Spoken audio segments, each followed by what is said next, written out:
Alrighty guys and gals, I hope you're all doing well. Welcome to American History. We're going to see if we can get this thing started here. Today's topic, World War I.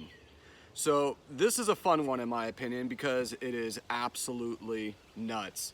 If you come away from this topic not really understanding why it happened or why they did it, then you're good. That's pretty much how we all feel when we learn about this thing. It's one of those topics where the more you learn, the more you don't understand it. So those can be aggravating, but also a lot of fun. So let's go ahead and get going here. Why Europe did this is absolutely baffling.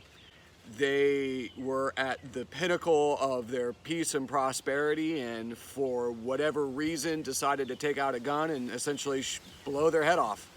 It's nuts. The major combatants who fought it didn't even want to fight the war. They talked about peace up until the very point where they were having armies collide into each other. It's a weird war in a way because it was almost predestined to fight. So once they had put the plan in place, then if any little thing happened, the plan would ultimately drag all these nations into war, seemingly whether they wanted to or not. Now, whether they wanted to or not, that's debatable. A lot of people looked forward to it. It was one of those romanticized things, kind of like how the American Civil War was in the beginning, up until Vicksburg, right? Or Shiloh for sure. So up until Shiloh, everyone kind of thought it'd be a grand adventure, and a lot of similarities with World War I, where the men will go off to war, and there'll be parades and flowers and just the whole jubilee. So it's crazy that way. World War I is going to be a different type of war. Now, we got to see a little bit of it, a sneak preview at Petersburg at the end of the Civil War, where the tactics finally kind of caught up with the technology and they were building those trenches. But that was in 1865. And this is 1914 now. So you have 50 years of progress, 50 years of technology, and even more important in this case, science. Science is now for the first time going to be called upon by nation states to kill people in unprecedented numbers. This is going to be an industrial war on an industrial scale in which they're going to be throwing people into the machine, and it's going to tear them apart. And like a lot of wars, the technology is going to progress far beyond the tactics as well. We see this in the very first 6 months of the war, in which soldiers are going to go into combat and they're going to be dressed in colorful cavalry uniforms, just like how they used to do it, with their grandfathers and such. And just completely madness with the type of war that they're going to be fighting. They're going to be chewed up, and about 10 million soldiers are going to be killed, and about maybe 10 million civilians. It's really kind of hard to tell. It is going to completely redraw the map of Europe. Empires are going to be destroyed. Countries are going to cease to exist. New countries are going to come about. It is going to lay the foundation for the modern age and set in motion another war. In fact, a lot of historians believe, myself including, that the Second World War and the First World War is essentially the same war. The causes, I guess if you could say there were causes, that began the First World War will never be in any meaningful way resolved, and they'll just pick right back up where they started 19 years later. So let's go ahead and get into the causes of this war and see if we can get some basic understanding. Now, there's no real good reason to fight this war. There's no real single event. I mean, a lot of people would point to the assassination of Archduke Franz Ferdinand, but that's not a good reason to have a world war. That's a really terrible reason to have a world war. One person gets killed, so the entire world has to go to war for it. So just the assassination alone does not do a very good job at all in explaining why there was a world war. Instead, what we like to think of is that these European powers will create such a toxic environment that any little thing that happens would ultimately drag all of them down into this giant world war. So that's kind of what we looked at. And by and large, the way we like to kind of simplify it, as I guess you can, is mania. So it's an acronym, and we'll go through each one of them, right? But mania, M, militarism. They're going to create an arms race. England, France, Germany, and it's just one of those things where if Germany creates an army, then England has to create a larger army, which forces France to create a larger army, which then forces Germany to create a larger army, and then up and up and up and go. So what you have is a continent that is extraordinarily armed, heavily armed. So that's going to play a role. The alliance system. They're going to create a system of alliances in which they did it for protection, but ultimately it'll create kind of a chain reaction in which if any little country goes to war, it's all going to drag them into war together. England will create an alliance with France and Russia, and Germany ultimately, to protect themselves, because now it's 3 against 1, they'll create an alliance with the Austro-Hungarian Empire and with Russia. So those are the two sides by and large, and then every other country falls into that category, okay? More on that in just a little bit. Nationalism. This one's really hard to explain, but it's essentially an overt patriotism, but far beyond what is considered safe or normal. It's far beyond just, saying, hey, I'm proud to be a German, or I'm proud to be a French citizen. It's, I'm German, I'm better, and everyone else is not as good.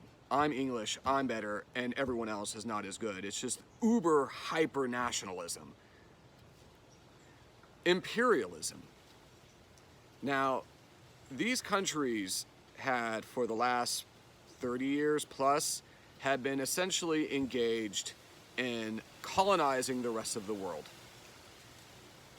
And each side saw it as national honor to go out and to take these colonies. And Germany wanted to have an empire just as large as England. And these empires not only provided riches for these countries, but they also provided raw material, wealth, national prestige. So these countries wanted these large empires. And the empires are going to pose a different issue as well, because if any of these European countries go to war, then all of their subsequent colonies will also be forced into the war as well. So that's that chain reaction thing that we were talking about. And then last but not least, the assassination of the Archduke. Now, it's important to know that if those other forces, militarism, alliance, nationalism, imperialism, did not exist, then the assassination itself would not have brought about this war. But because you have such a toxic environment in which you have these heavily armed nations, you have these alliances that are formed, you have this hyper-nationalism, and then you have this competition for empires, if any event happens, it could bring about a war. And the event that happened was the assassination of the Archduke Franz Ferdinand. So here's the spark. The Archduke is going to travel on a goodwill trip, which is kind of ironic, to the Austrian capital, to the city of Sarajevo. Now, this is a problem because the Austrians rule an empire filled with a bunch of people that do not want to be a part of the Austro-Hungarian Empire. It's a colony. So this country has a lot of issues. And although the Archduke goes to Sarajevo, it is filled with a group of people who do not want to be a part of the empire. So he's not exactly well received. He goes on a tour of the city, An assassin throws bombs at him, the bombs miss, hurts one of his guards, the Archduke gets away, but then he decides that he wants to visit the guard in the in the hospital. He decides that he wants to visit the guard in the hospital, so he makes a trip, but on the way there, he gets lost, and ultimately, while they're stopped looking for directions, he is going to stop inadvertently outside where one of the assassins are waiting. So this assassin's name is Gabriello Princip. He is a member of perhaps the terrorist organization with the all-time coolest name. Now, whether it's good or bad, that's debatable, but it's got a cool name. The name of the terrorist organization is the Black Hand. So Gabriello Princip is a member of the Black Hand, and this dude tried to assassinate the Archduke earlier in the day, did not succeed, goes to a bar.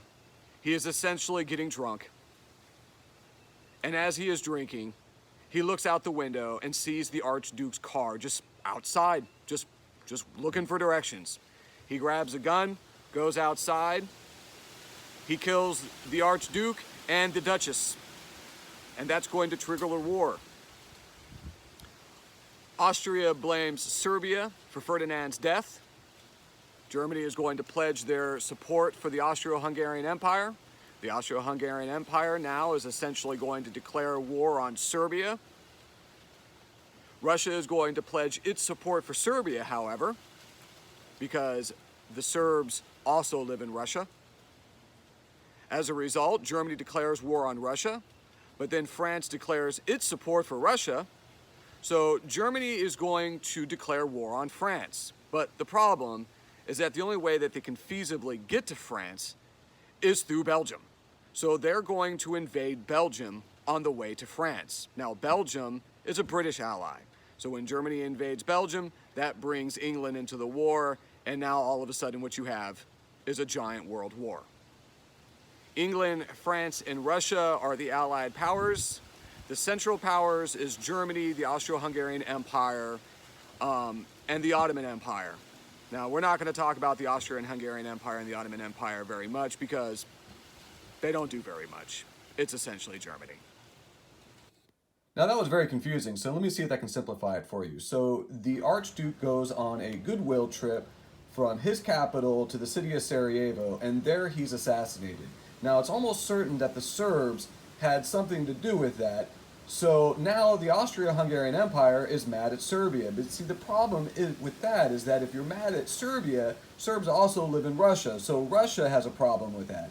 But you can't get mad at the Austro-Hungarian Empire because they're friends with Germany. So Germany goes ahead and declares war on Russia, but if you declare war on Russia, Russia is friends with France. So now Germany declares war on France, but no, they have to go through Belgium, which makes England mad, and essentially this is stupid. All of this is very, very stupid.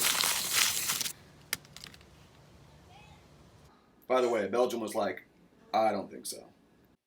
All right, well, that was totally confusing. So let's go ahead and try it again. This time what we're going to do is we are going to use a classroom analogy. So let us all pretend that Jacqueline is walking down the hallway and she accidentally bumps into Gianna. So Alessia goes ahead and hits Aurora. Kennedy completely runs over Sam. Kaylee gets hit in the face by a volleyball. For goodness sakes, put up your hands. Kayla, but which one, with a leg kick, goes ahead and destroys Jade. Sadine slaps Katie. Faith is going to pull Andrea's hair. And Phoebe throws Brooke out a window. That's right. Hashtag respect Phoebe. Hashtag RP. And that's World War I. Essentially an 8th grade middle school slappy fight. The weapons of World War I. Now, what's really neat about war sometimes, if you can call it neat, is the fact that some of these weapons, we were able to get a sneak preview in the Civil War. They weren't ready, they were not technologically there, but you got to see a little bit of it. But after 50 years of progress, these weapons are going to be just killers on the battlefield. I'm talking about the machine gun. Now, this is a light year different from the Gatling gun. It is going to enable 3 men operating this gun to essentially hold a position interminably. And they're just not going to know what to do with it. Nearly the entire war, and for the first 6 months of it, they openly tried to run across the field and take these positions. And machine gunners are just going to rake the battlefield back and forth, and just cut these men down. There's an account of a machine gunner who, after 10 minutes, killed thousands and thousands of people, and he simply just put his face in his hands and cried. He couldn't just keep killing these people. And a lot of times that's what these battles kind of deteriorated to. It wasn't necessarily a battle as much as it was just murder, just these machine gunners murdering people on the field as the opposing side just simply ran at them. It's crazy. I mean, trying to take a position like this, it's just not going to happen. Both sides will string barbed wire in front of their trenches. Now, the barbed wire wasn't going to kill anybody. Essentially, what it was designed to do was to hold you up. So, in order to get at that enemy trench, you are going to have to cut through that barbed wire, and that would, of course, take time. And, you know, the whole point of the barbed wire was essentially to hold you up, so that way that machine gun was here, would just rake the battlefield and come back at you again, and then rake the battlefield and come back at you again. So, you know, it was a very effective weapon. Essentially what they had to do was to use those giant artillery guns to blow up the barbed wire, so that way the men had a way of getting through. But if you're thinking to yourself, I don't know how they're going to get through the barbed wire and the machine guns, yeah, they're not, for the most part. It's going to stop them nearly every single time. Flamethrowers. You know, if you got through the barbed wire and through the machine guns, then you had to deal with flamethrowers. By the way, nobody liked the flamethrower operator. You know, it's one thing to be shot and blown up, but nobody wanted to be burned to death on a battlefield. So, if you had a flamethrower, everyone was going to shoot at you. And if they happened to have shot the propane gelatin on the back of your, on the back, you were going to blow up, and it was going to be bad, real bad. Grenades are going to be employed, and they're going to be very effective now. But like most battles, most wars, it's the giant guns that are going to be doing the vast majority of the killing on these battlefields. And the Germans are going to build some of the biggest, I mean, just these massive things. Just to give you an idea of the ferocity, you know, you think about how terrible the Civil War was for the United States, but when the United States finally joined World War I, and our very first battle, we will fire in 3 hours more artillery rounds than the entire 4 years of the Civil War combined. So, deadly, very deadly. By the way, the Germans will build a gun so big that it'll be able to actually shoot a shell into the atmosphere and then come down on England. They called it the Paris gun. And they kept it a secret, which was kind of strange because they did a really good job of keeping it a secret. And for the entire war, the English had no idea that the Germans were actually shooting at them. And they were just thinking things were randomly blowing up. And it was only until the end of the war that they realized, wow, that cow that exploded on the corner of 5th and Main was actually shot by the Germans. It's crazy. Tanks are going to be used, but you know, this is one of those things where they're used in the World War, and they were of limited success, but man, it's a battlefield changer in World War II. So the technology is not quite there yet. Same thing with the airplane. You're going to see airplanes and Zeppelins, giant blimps, being used in World War I. But it's really World War II where airplanes are going to come into their own as far as a weapon. Not so much the blimps. That was a bad idea. Poison gas, you know, thank you science, right? Thank you science. It's all about coulda instead of shoulda. Scientists are going to find various ways to essentially kill people, and one of the most effective and terrible on the battlefield was poison gas. Chlorine, mustard gas. By the way, mustard gas is exactly what it sounds like. It's weaponized mustard. So you take mustard and concentrate it to the point where it's so powerful that if it gets on your skin, it'll blister. All right, if you breathe it in, it'll blister, or it gets in your eyes, blind you. So mustard was a terrible thing. Chlorine, though, chlorine was the battlefield killer. If you've ever smelled a chlorine tablet, and you got that really noxious, terrible odor, and you kind of had to just jerk back reflectively, it's that way because when the chlorine gas enters your nose and combines with any type of moisture, it creates essentially hydrochloric acid. So yeah, that's why a chlorine tablet smells bad. It's hydrochloric acid, so it smells bad. If you weaponize it and drop it on the enemy, it's a terrible, disastrous thing. Both sides will use gas. The Germans were the first to use it. But, World War I was already such a terrible thing. When they started using gas, it just made a bad thing worse.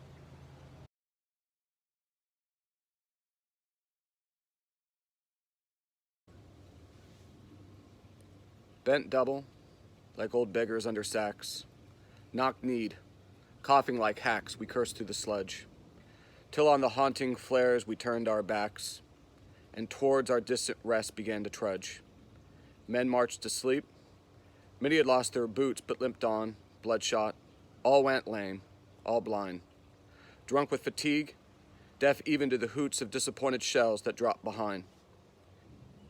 Gas, gas, quick boys, an ecstasy of fumbling and fitting the clumsy helmets just in time, but someone was still yelling out and stumbling and floundering like a man in fire or lime. Dim through the misty panes and thick green light as under a green sea I saw him drowning. In all my dreams before my helpless sight, he plunged at me, guttering, choking, drowning. If in some smothering dream you too could pace behind the wagon that we flung him in and watch the white eyes writhing in his hanging face like a devil sick of sin, you could hear at every jolt the blood come gurgling from froth-corrupted lungs, obscene as cancer, bitter as the cud, of vile incurable sores on innocent tongues. My friend, you would not tell with such high zest to children ardent for some desperate glory the old lie, dulce et dictorum est pro porphyri mori. How fitting and sweet it is to die for one's country.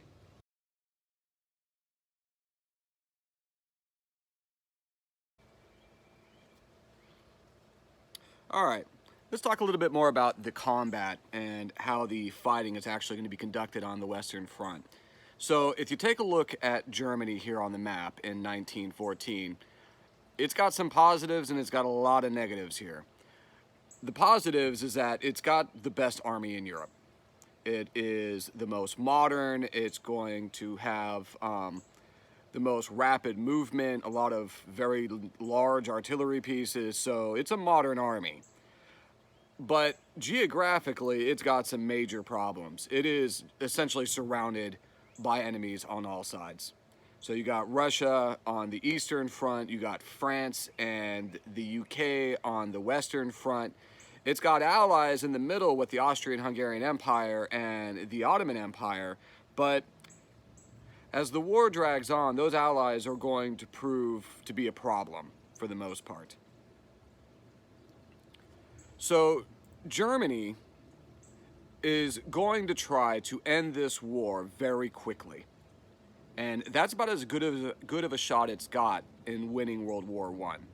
Germany does not have enough men to win a war of attrition.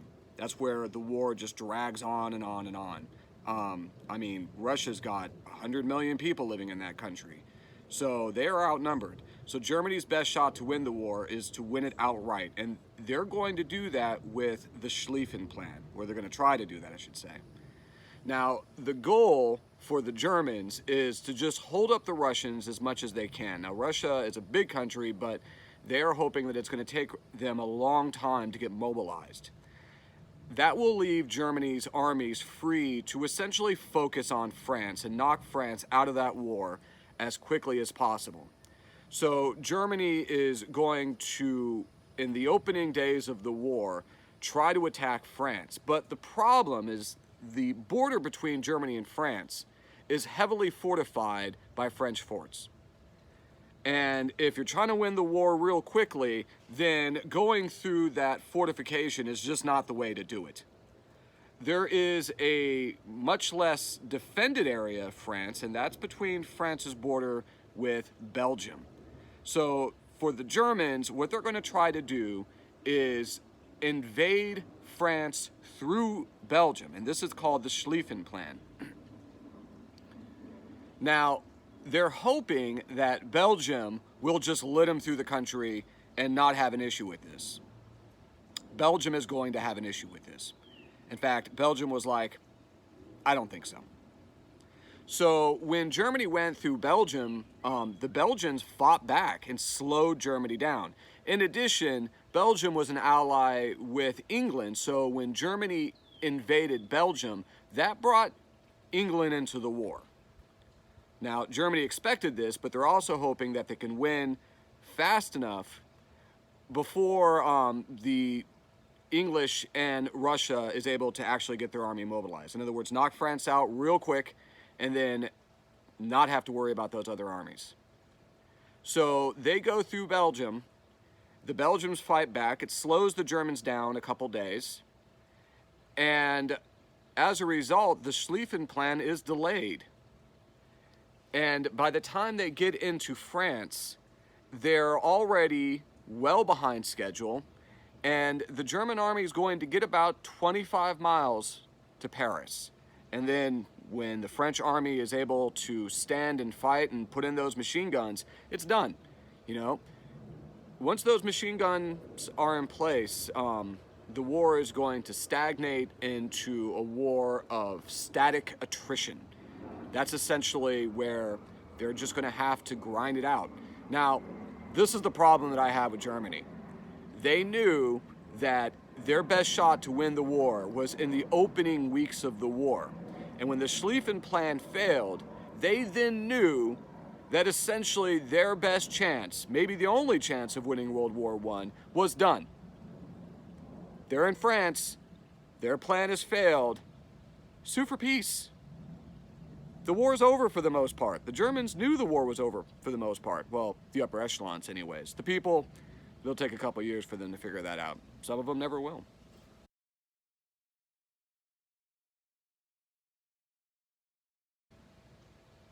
Let's talk about the Western Front. This is the fighting that Germany is going to do primarily with England and France, and in the closing months of the war with the United States. Now, World War I is characterized by a static war. In other words, not moving. Those armies are not going to be ranging across the battlefield like they did in World War II. Okay, there's no airplanes that are really able to move those armies quickly. There's no tanks right now that's technologically able to get those armies moving. So the war is just going to stagnate into attrition. And with those machine guns opening fire, you know, the only way that you're really going to be able to live on the battlefield is digging. You're going to have to dig in and get those trenches built. So on the Western Front, it is characterized by trench warfare, in which both sides are going to build their respective trenches and then do primarily most of fighting from those trenches. This is a pretty awful way to fight a war. Now, wars are terrible generally, but trench warfare is a terrible way to fight a war. You know, it's like fighting a war in a grave for the most part, and it must have seemed like a grave to a lot of these people surrounded by the dead as they were. By and large, the German trenches were a bit better. The Germans just basically resigned themselves to the fact that they're going to be there for a while. So their trenches were, by and large, better made. The British trenches, you know, the British always had this idea that they were going to make a breakthrough at any moment, and they were going to have this war of movement across these vast battlefields, and that's not going to happen. least not until the very, very end. So the British didn't seem to spend a lot of time on their trenches. As a result, the trenches for the British seemed to be just kind of slap dab thrown together. The German trenches a little bit nicer, you know, as far as a trench can go. Now, in between these two trenches is an area of land called no man's land, and that's where the fighting is going to be done. Now, for World War I mean, it's not rocket science here. One side is going to get out of their trench and try to run across no man's land and try to take that enemy trench. And then the other side is going to counterattack, and they're going to get out of their trench and try to go at the other side. So that's pretty much what fighting is going to deteriorate into in the Western Front. Life in the trenches were terrible. The trenches were filled with fleas. Soldiers described it as just clouds coming at them. And they were just covered in fleas the entire time. You know, trenches would easily get filled up with water. That's a giant problem when you are constantly wet all the time. Now, if you take a look at the back of your hand, the crazy thing about it is the fact that over every part of that hand is just billions and billions of bacteria and viruses. Any one of them would like to kill you if they could. But your skin does an amazing job of keeping them all out. I mean, it's just insanely good at it. But only if it's dry. If your skin gets wet, then it loses its ability to keep those viruses and bacteria from eating you. So the problem with being wet all the time is that it is going to allow the bacteria and the viruses and the fungus to get into those wet extremities and begin to eat you. And this is called trench foot. By the way, the photo you're looking at, that guy did that to his feet on purpose. Yep. He purposefully maimed himself to get out of World War I. So that gives you an idea of how bad that war is. Now, by and large, both sides will find a way to compel soldiers to take better care of themselves. Now, the way you keep your feet dry is to put oil on them. So that soldier up above had purposefully not oiled his feet, and as a result they got wet, and as a result they got destroyed. So what officers would do is they would check their soldiers' feet. And if your feet were ruined, they wouldn't punish you, they would punish a friend of yours. So every soldier had another soldier whose job it was to look after their feet. And if something happened to your feet, then the other person was punished. Now, you may be willing to accept consequences for destroying your own feet, but it's another matter entirely if the consequences were going to be put on your buddy. And that was hard. So by and large, soldiers would stop doing that. You know, death on the battlefield was ever present. A British soldier commented when he first entered the war that for poets, the death on the battlefield was glorious. But as this individual soon realized, you know, these men were torn apart by this modern warfare. And it was not glorious, it was just carnage, it was butchery. And the worst part about it is that the death just became familiar. These dead people became familiar to them because that person that was killed just a couple days ago would be there a week, 2 weeks. In many instances, the dead were used to actually fortify the trenches themselves, and then soldiers, you know, in black, dark humor, would hang their hats on an outstretched limb. So the death was ever present.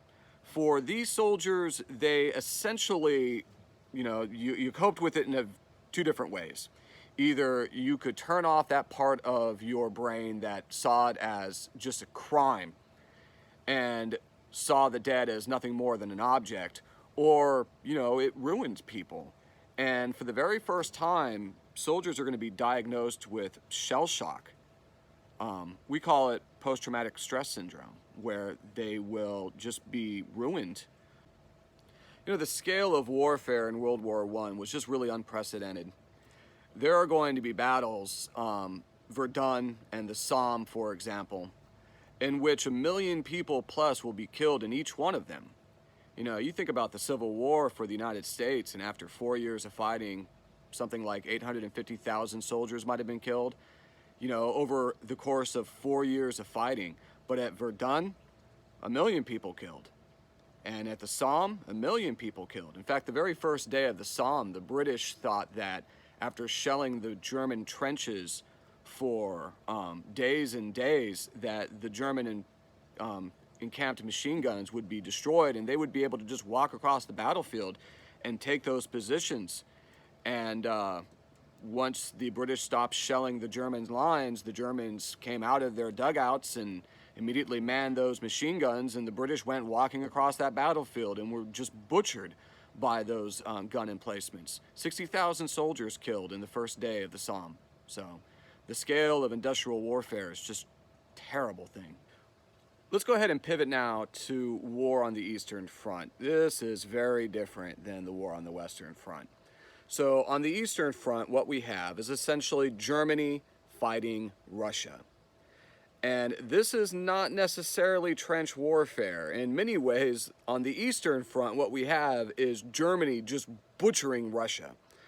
Russia lagged far behind the other European powers as far as modern weaponry and modern tactics go. In fact, the Russians, by and large, existed in like a feudal system, as the way it happened in like the 1800s. It's just peasantry tied to the land. You know, it's a huge country, but completely ill-equipped to fight a war. The Russians were ruled by the Romanov family, and they have been ruling Russia for the last 300 years. There's a lot of very famous Russian czars to come out of this family dynasty. Peter the Great, he was great. Catherine the Great, great. Ivan the Terrible, he was terrible. And then in 1914, you have Tsar Nicholas II ruling Russia.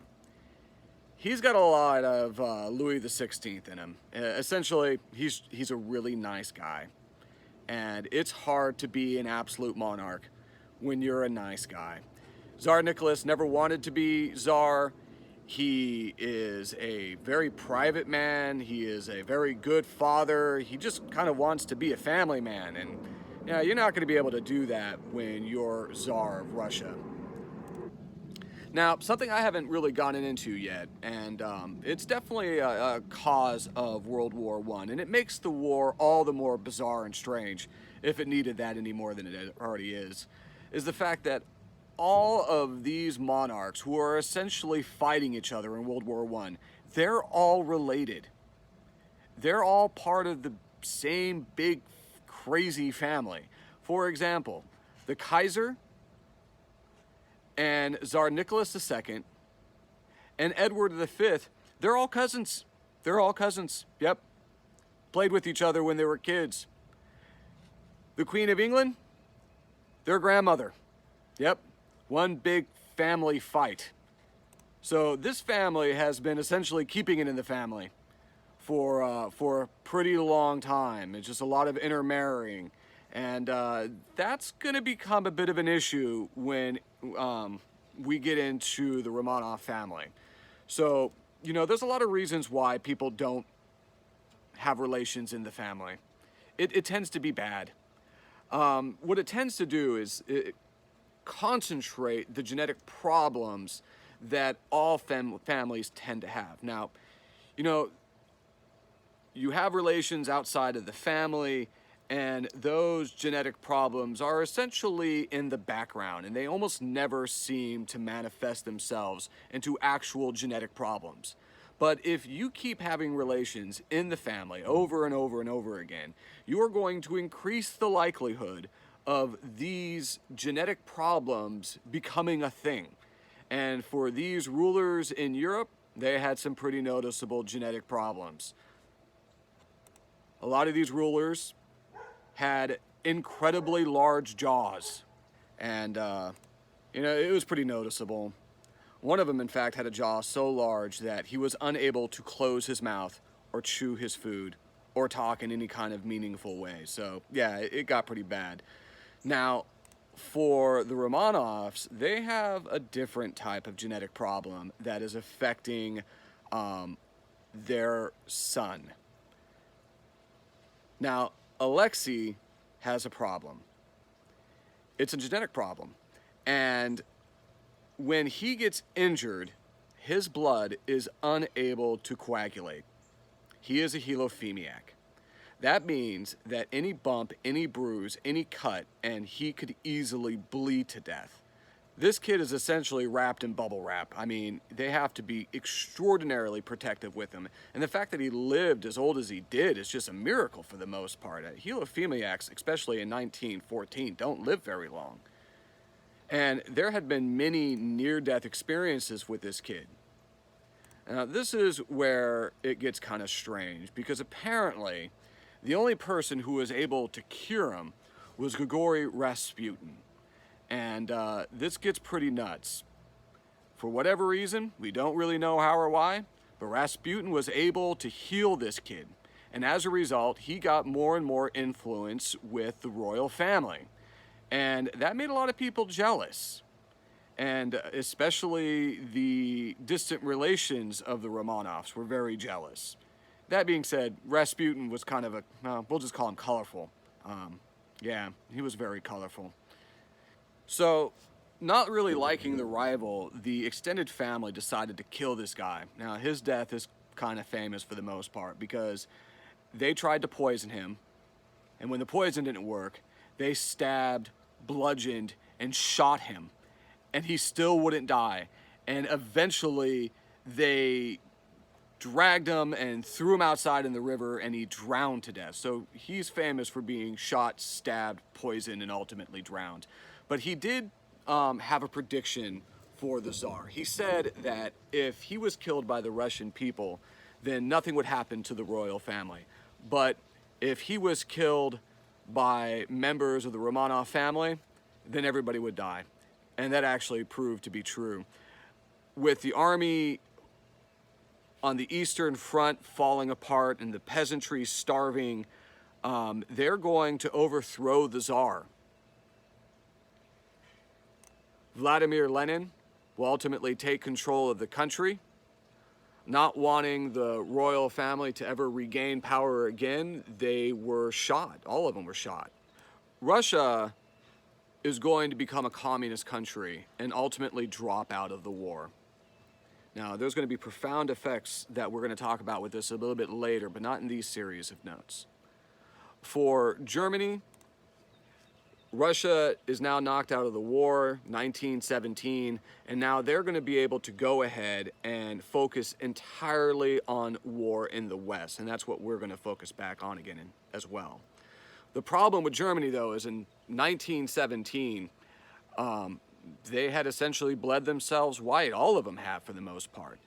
The armies were essentially dead on the field, and there were no more young men to go ahead and recruit.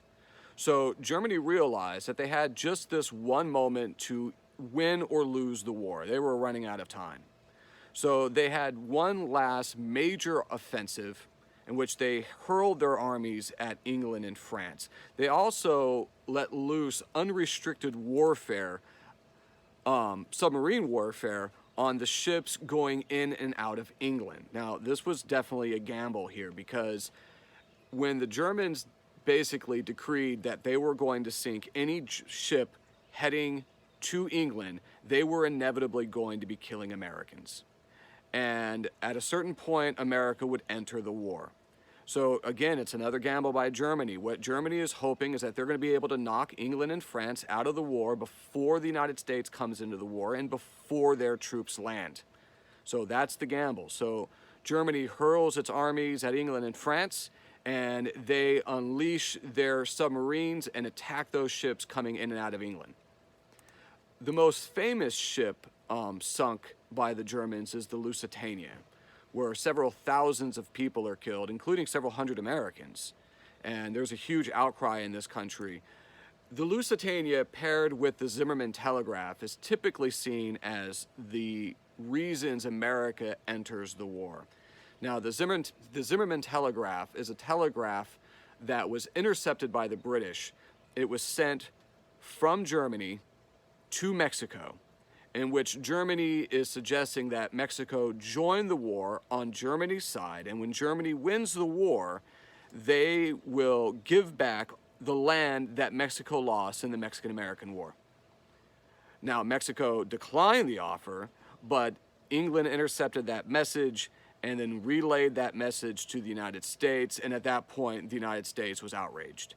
So the Lusitania and the Zimmermann Telegraph are basically the reasons the United States joined the war. We joined the war late.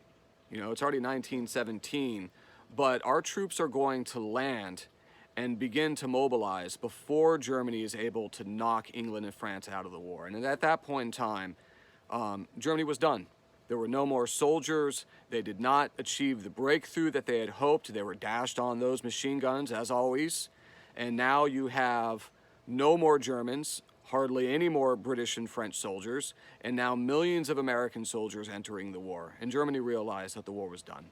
An armistice will be signed in 1918 on the 11th month of the 11th day, on the 11th hour. The guns will fall silent.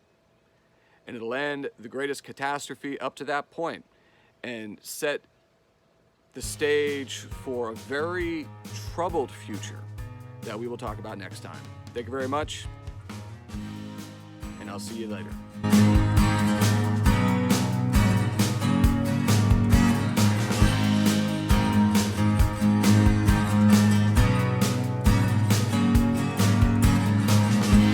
I told you last night, there's so much insecurity.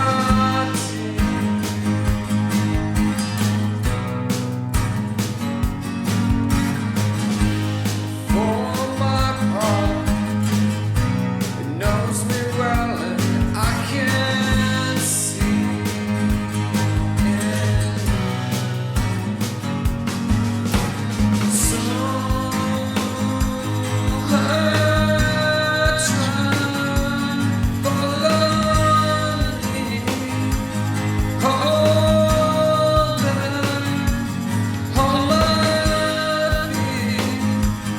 doesn't